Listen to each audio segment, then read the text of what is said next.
Good morning.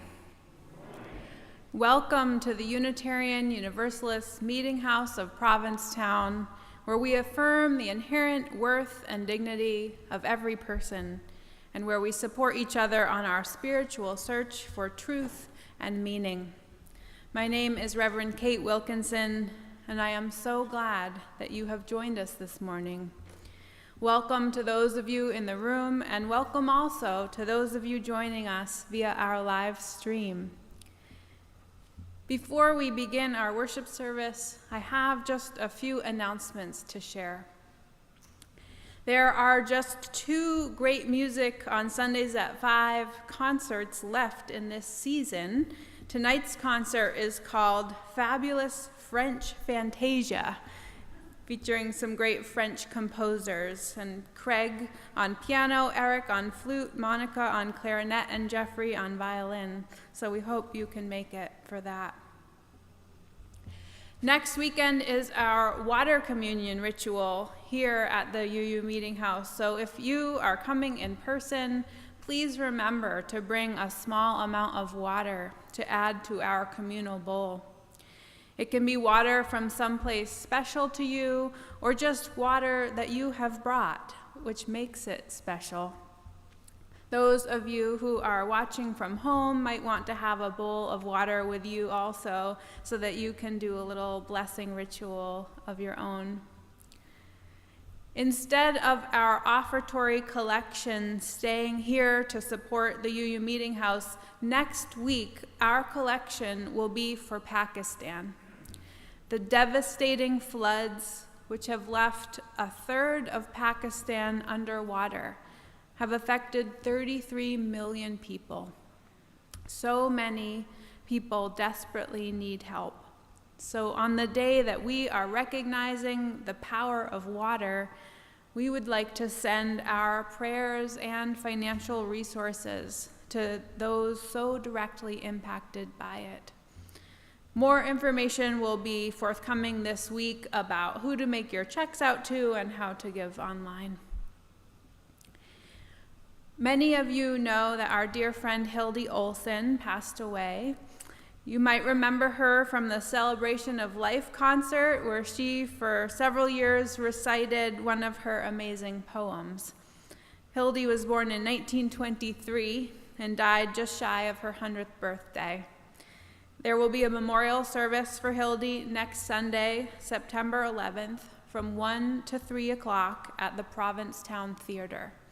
And there is also a Zoom link if you'd like to watch online, which you can find on the poster downstairs on our bulletin board. Our office will be closed tomorrow for Labor Day. And I also wanted to let you know that next week, after the water communion service, I will be headed directly to the airport. My bags will be in the car.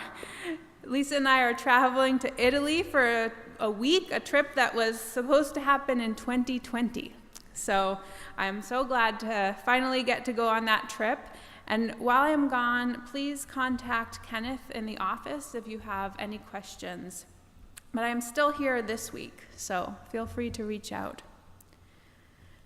And finally, it looks like another beautiful day today. So I invite those of you attending in person to join us out on the lawn for our coffee hour after the service. And everyone is invited to attend our Zoom coffee hour on Tuesday evening at 5 o'clock. Now let us continue by affirming our community's covenant. I invite you to repeat each line after me. Love is the spirit of this meeting house. This is our great covenant. To dwell together in peace. To seek the truth in love. And to help one another. This time I invite Bruce to light our chalice for us. As we light our chalice here in the sanctuary, I invite those of you watching from home to light a candle wherever you are. In that way we can feel connected even while we are apart.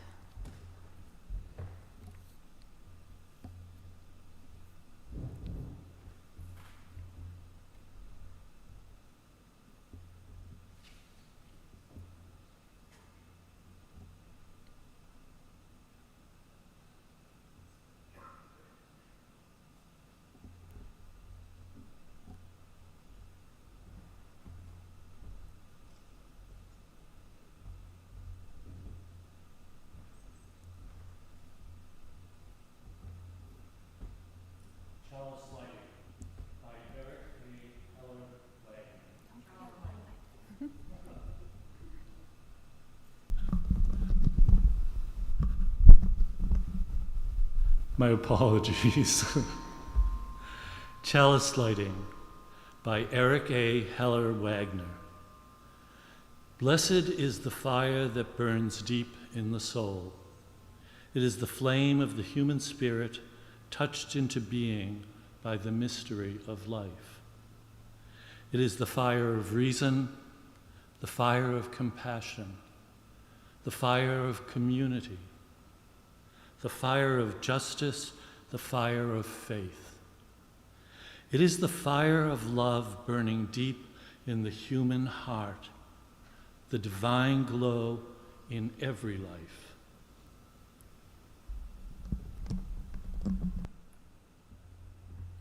Thank you.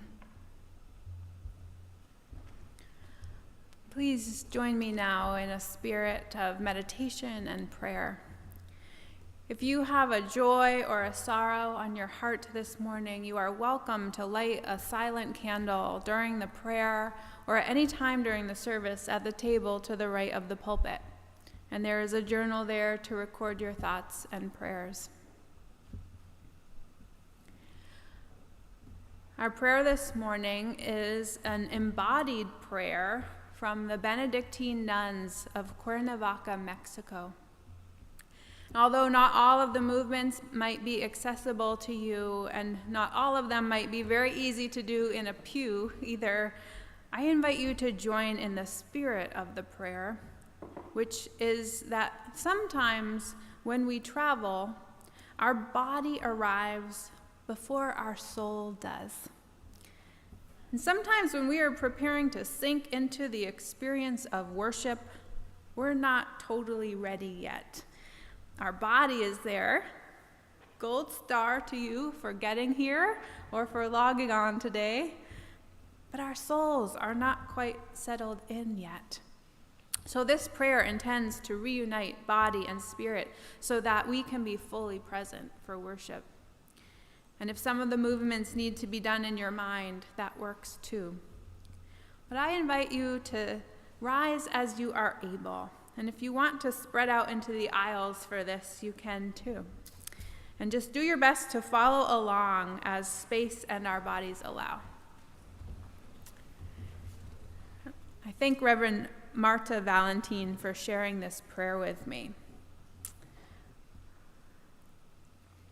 Placing our feet on the earth, feel its energy, breathing, slowing, relaxing our bodies and opening to the spirit of life.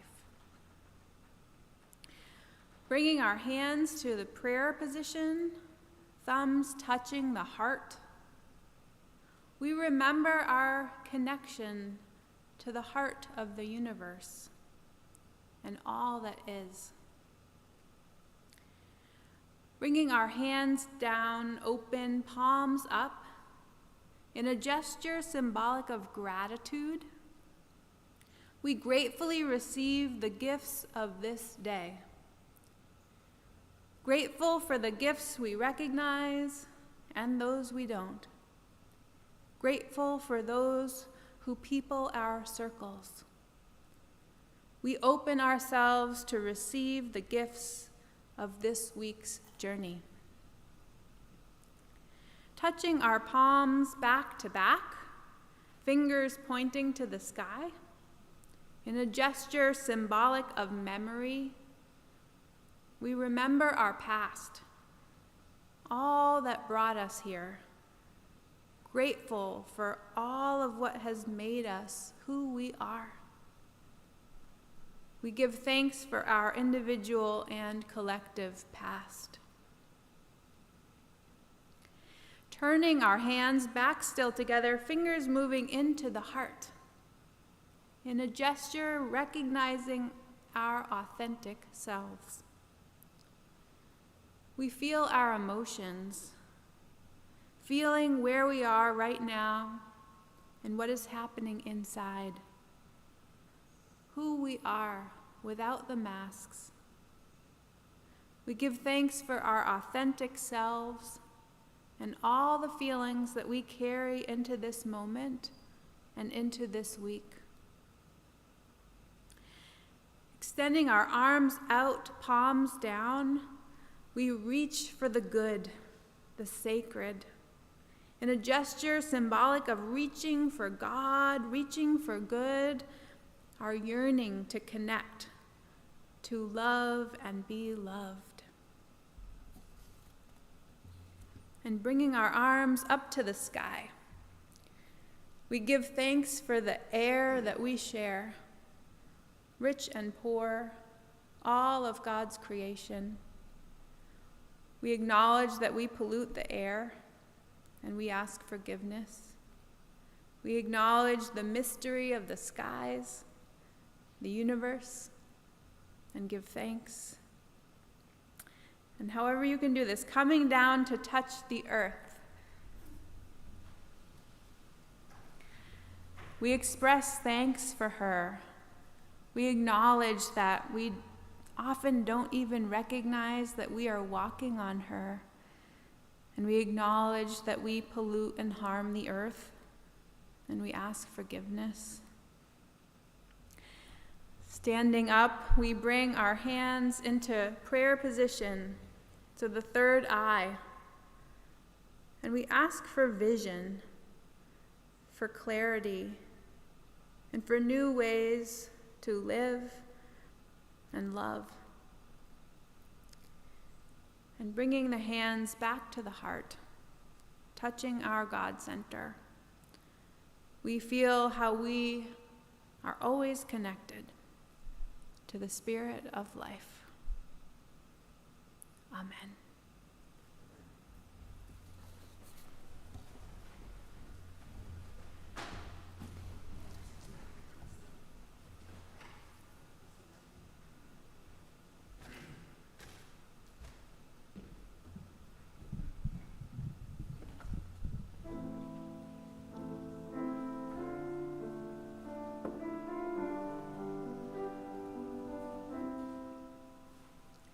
Spirit of life, come unto me.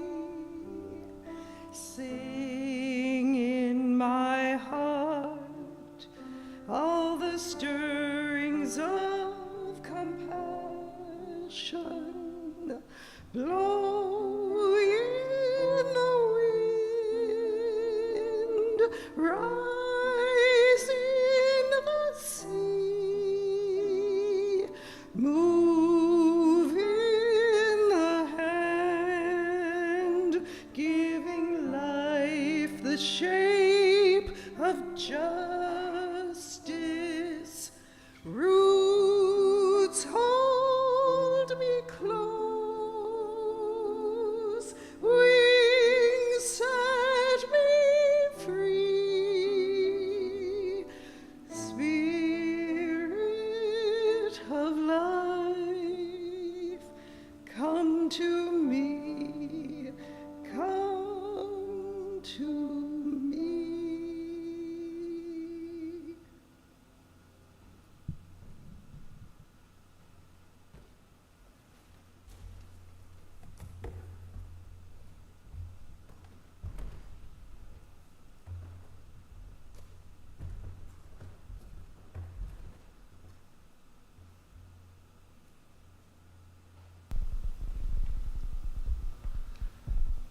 You Be Glad That Star by Clark Dewey Wells. Several years ago, and shortly after twilight, our 3.5-year-old tried to gain his parents' attention to a shining star. The parents were busy with time and schedules, the irritabilities of the day, and other worthy preoccupations. Yes, yes, we see the star. Now I'm busy. Don't bother me. On hearing this, the young one launched through the porch door, fixed us with a fiery gaze, and said, "You be glad at that star." I will not forget the incident or his perfect words. It was one of those rare moments when you get everything you need for the good of your soul: reprimand, disclosure, and blessing. It was especially good for me, that surprising moment, because I am one who responds automatically and negatively to the usual exhortations to pause and be more appreciative of life. Fortunately, I was caught grandly off guard.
We'll build a land where the captives go free, where the oil of gladness dissolves all mourning. Oh, we'll build a promised land that can be.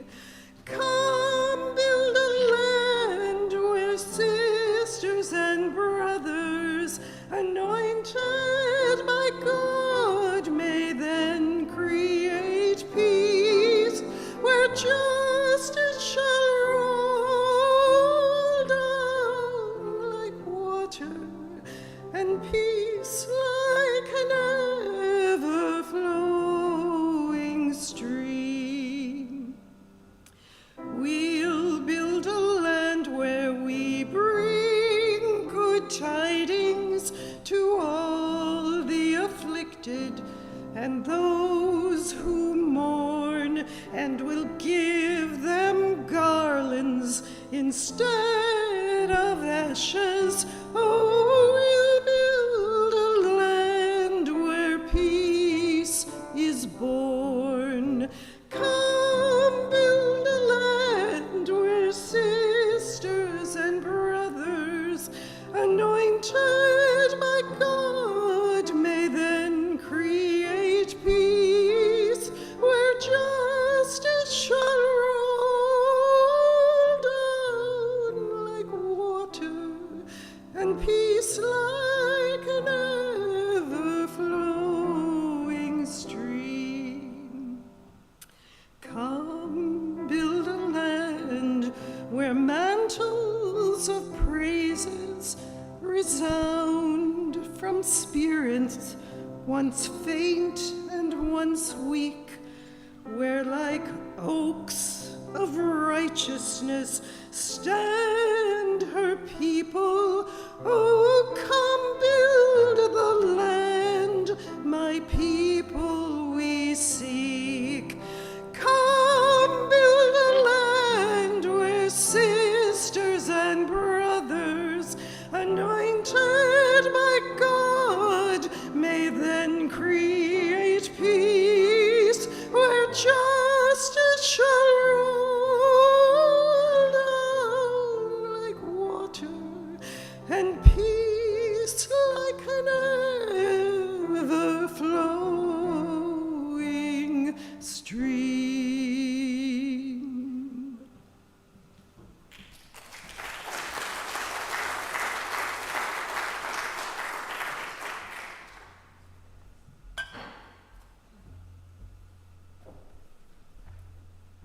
Thank you. The French novelist Marcel Proust once said, "The real voyage of discovery lies not in seeking new lands, but in seeing with new eyes." My dad lent me a book the other day called The Noticer. The main character is a sort of angel-like character disguised as an old man called Jones. He suddenly appears in people's lives and helps them to figure out life's problems. He does this simply by noticing. I am a noticer, he says. It is my gift. While others may be able to sing well or run fast, I notice things that other people overlook. And most of them are in plain sight. I notice things about situations and people that produce perspective. That's what folks lack, perspective, a broader view. So I give them that broader view, and it allows them to regroup, take a breath, and begin their lives again. When Jones first encounters the narrator, Andy is 23 and living under the Gulf State Park Pier. Even though Andy is homeless, Jones treats him with respect and asks him about his life. He gives him 3 biographies to read: Winston Churchill, Will Rogers, and George Washington Carver.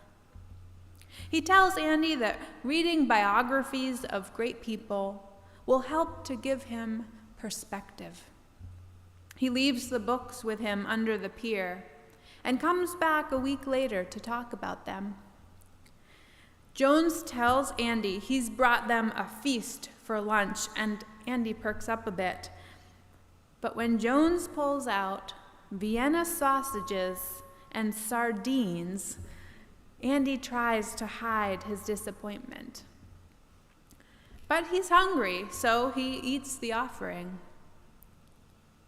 Partway through the feast, which they are eating on the beach not far from the pier, Jones asks Andy, "So what are you eating?"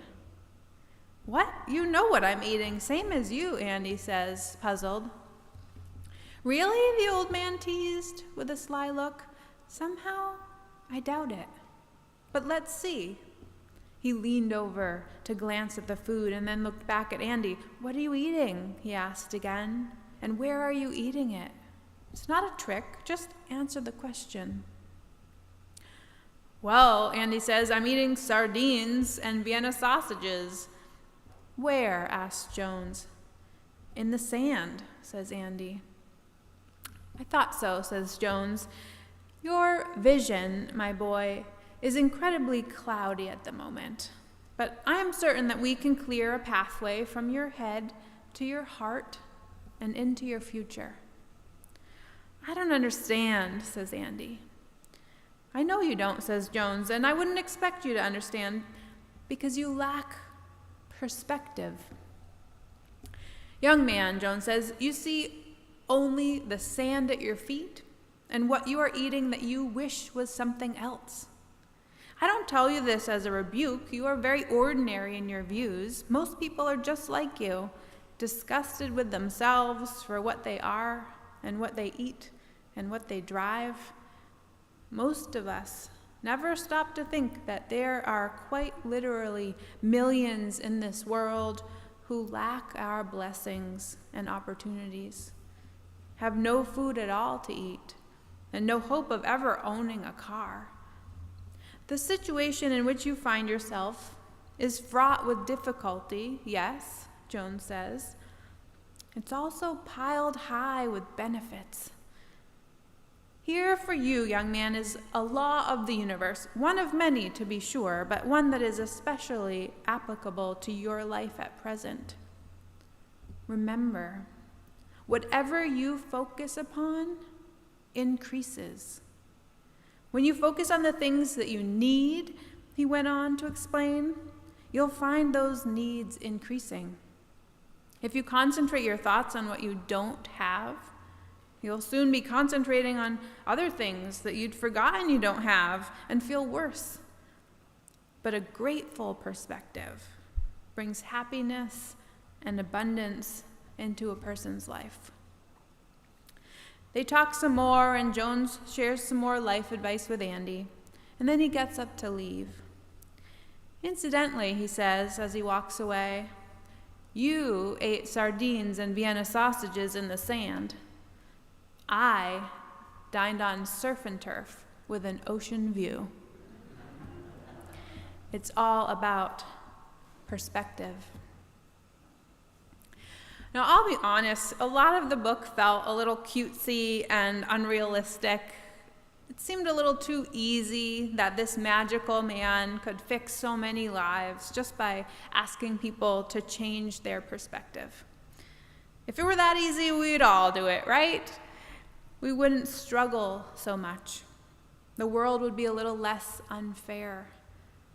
Asking people to just change their perspective almost seems like asking people to settle for their lot in life, even if they were born at the bottom of a rigged system.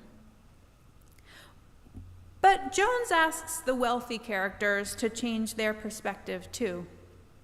He changes a sleazy construction contractor's point of view by telling him about his workers' lives and backstories, and thus building his empathy.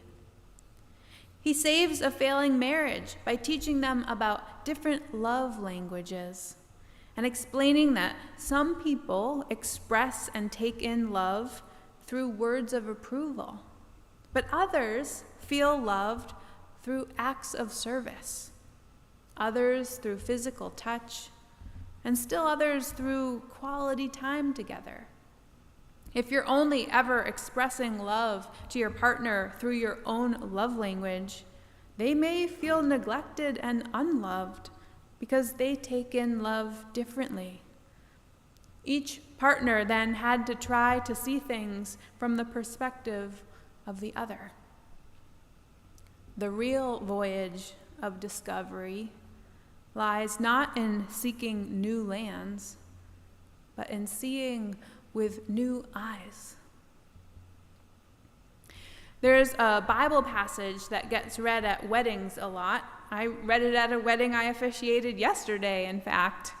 It's 1 Corinthians. You know the one. Love is patient. Love is kind. Love does not envy or boast. It is not arrogant or rude. It does not insist on its own way. But there's a line in there that doesn't always make it into the wedding reading. It comes in verse 12, just before the love part. "For now we see through a glass darkly, but then face to face. Now I know in part, but then I shall know, even as also I am known." That's how it reads in the King James Version anyway. What is the glass that we are seeing through? Well, it turns out that the glass is actually a mirror. The ancient mirrors were made of polished metal, often brass. The images reflected in the brass mirrors were nothing like the clear images of modern mirrors. They were seen darkly. The Apostle Paul wrote this passage in a letter to a church in Corinth, which was famous for the manufacture of these kinds of mirrors. In the New Revised Standard Edition of the Bible, which is what we used in seminary, the passage reads, "For now we see in a mirror dimly, but then we will see face to face. Now I know only in part, then I will know fully, even as I have been fully known." Our knowledge of divine things is imperfect and incomplete, Paul was telling them. Our understanding of our lives and the meaning of our lives is not something that we see clearly. There are limitations upon our knowledge. Now, in Paul's worldview, the full revelation comes in the presence of Christ, and most likely we will not experience clear vision until the end of time when believers are reunited with him. But I feel like he didn't lose hope for some changes in perspective in this lifetime. Otherwise, why would he bother with his letters to the church in Corinth, who he was urging to see things differently? The early church in Corinth was incredibly diverse. There were differences in gender, wealth, race, religious background. And because of this, they weren't getting along like the more homogeneous communities in Philippi, Thessalonica, and Colossae. Those communities got letters too, but theirs were different. The church in Corinth was full of arguments. They couldn't agree on what was important. They saw things so differently. Paul reminds them that no gift from God, whether it be the gift of tongues, faith that moves mountains, or knowledge of mysteries, has meaning unless it is accompanied by love. He urged them to have a little more humility, to think more from their neighbor's perspective. And if differences arose that could not be reconciled, he urged them to still love each other, to let that be enough to hold them together in community. There are turning points in all of our lives that change our perspectives, that cause us to see things more clearly or in a different way. Having a baby, suddenly you are no longer the center of the universe. There is someone else that you care about more than yourself. That changes everything. Getting a medical diagnosis, this one can go many different ways, I know, but for me, being diagnosed with a chronic medical condition has definitely changed my perspective. Speaking of seeing with new eyes, my eyes literally see the world in a different way now. Because of my neurological condition, lights are brighter, sounds are louder, smells are stronger. If an ambulance drives by with lights flashing, half my face goes into spasms. My brain processes the 5 senses so much differently now. But my heart processes things differently too. Because so many days are hard, the easeful days feel like such a gift. Because the loud and the fast and the bright are triggers for me, I am learning to appreciate the quiet and the slow and the calm.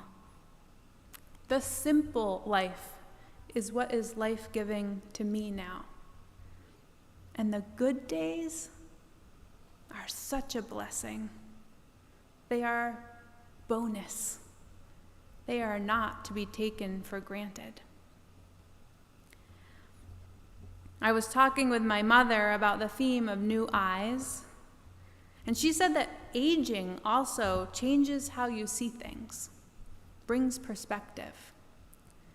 It may sound a little morbid at first, but you start to think, this might be the last time that and it doesn't have to make things sad.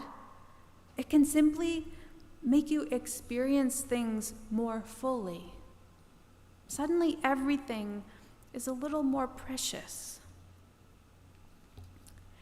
I am here to deliver some bad news, Jones tells Henry, the unsavory construction contractor, in the Noticer. Soon you will be dead. I don't understand, says Henry. Life is a breath, a passing breeze, says Jones. A blade of grass, green and vibrant for a time, only to wither, die, and disappear. Soon you will be dead. And after the funeral, Henry Warren's friends and family will gather to eat fried chicken and banana pudding. They will say the same things about him that they say about any other person for whom they didn't really care. Why? Because life is like a game of Monopoly. You may own hotels on Boardwalk, or you may be renting on Baltic Avenue. But in the end, it all goes back in the box. The next generation will be getting out all your stuff and playing with it or fighting over it. Son, I've heard you many times refer to the big picture, but you need to hear from me now that the big picture you have in your head is leading you to a desperate life of hurt and darkness. I'm here to tell you that you'd better start looking at the small stuff too. See, the small stuff is what makes up the larger picture of our lives. Many people are like you, young man, but their perspective is distorted. They ignore the small stuff, claiming to have an eye on the bigger picture, never understanding that the bigger picture is composed of nothing more than, are you ready? Small stuff. Little things do matter. What are you trying to tell me? Henry asks. That your big picture will never be a masterpiece if you ignore the tiny brush strokes. You are trying so hard to be successful that true success is eluding you. What pictures come into your mind when I say success? Quickly, tell me. Well, Henry started, a big house, nice cars, vacations, an expensive watch, jewelry for my wife, a boat, maybe several, and now, Jones butted in before Henry could go any further.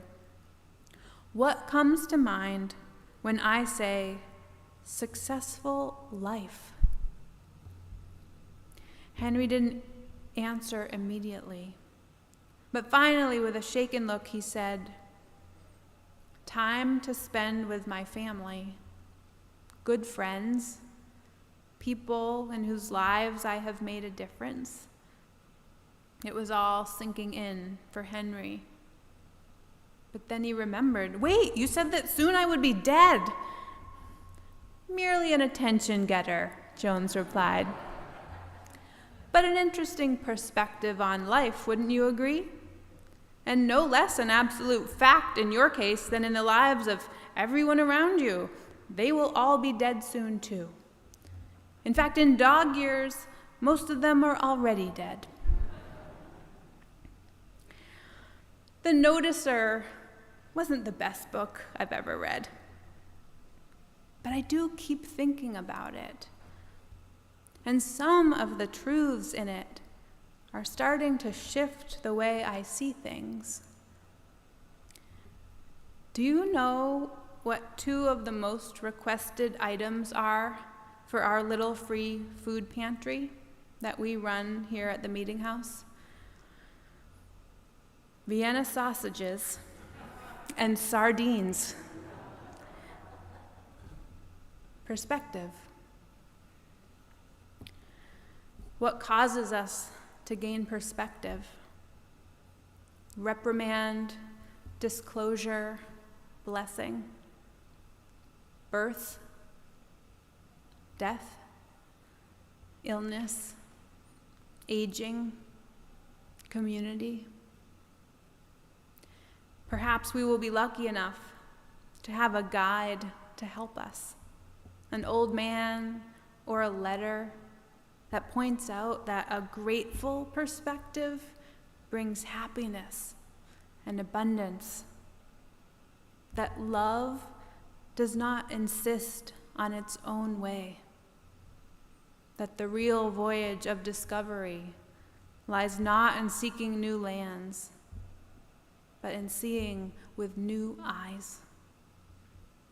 Or perhaps a child will remind us, you be glad at that star.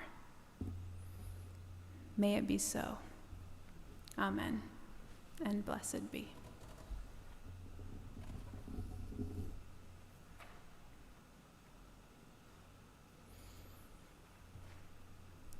It has become our practice to pose a question based on the theme of the service each week.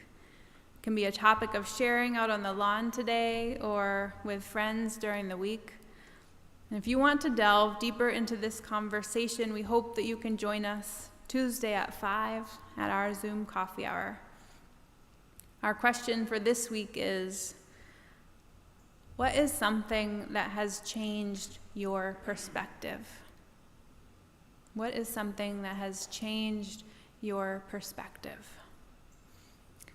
And I'll end with these closing words.